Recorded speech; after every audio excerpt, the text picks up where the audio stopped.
Every gun has a story. This one is a particular story of mine. This is a Smith & Wesson 1904 model, 38 special, double action. It's called double action because you don't have to cock the gun to pull the trigger and adequately fire. In fact, this one's a pretty light hair trigger. This particular pistol belonged to my great uncle, who was a country doctor down in South Louisiana, who fell upon some hard times, and family lore has it he used this gun to commit suicide.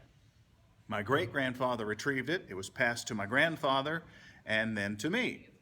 It's a 38 special, and because as such it's pretty powerful and very easy to shoot with just a hair trigger like that. In fact, my brother-in-law and I were on the range the other day, and he liked this better, almost better than he did his Glock.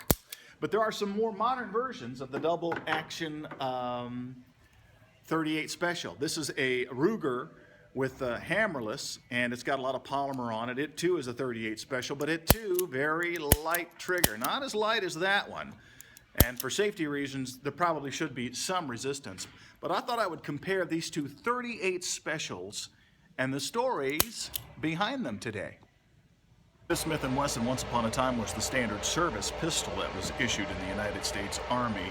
This Ruger LCR is a new design. It's really good for concealing because it doesn't have a hammer, holds 5 as opposed to 6, and it's got a short barrel, so a little bit more kick, but there's also a lot more to hang on to down here in the grip. A lot of women like this because there's no slide to rack or anything like that to worry about. So let's see how these two fire against each other.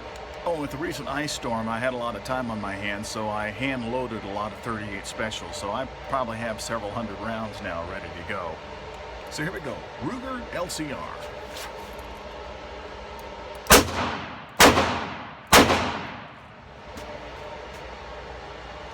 A lot of kick to it, that's for sure. Smith & Wesson, 1904.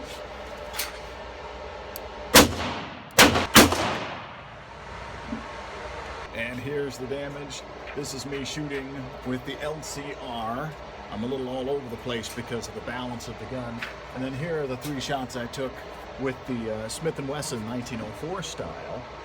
And 38 special has a pretty good amount of stopping power, so there's not really a lot to worry about as far as hitting your target, because you're gonna stop them with either of these great models, whether you like the old 6-shooter with the story attached to it, or the more modern version that's a lot more concealable and carryable. It's important for you to find the one that's right for you, and as usual, guns for everybody.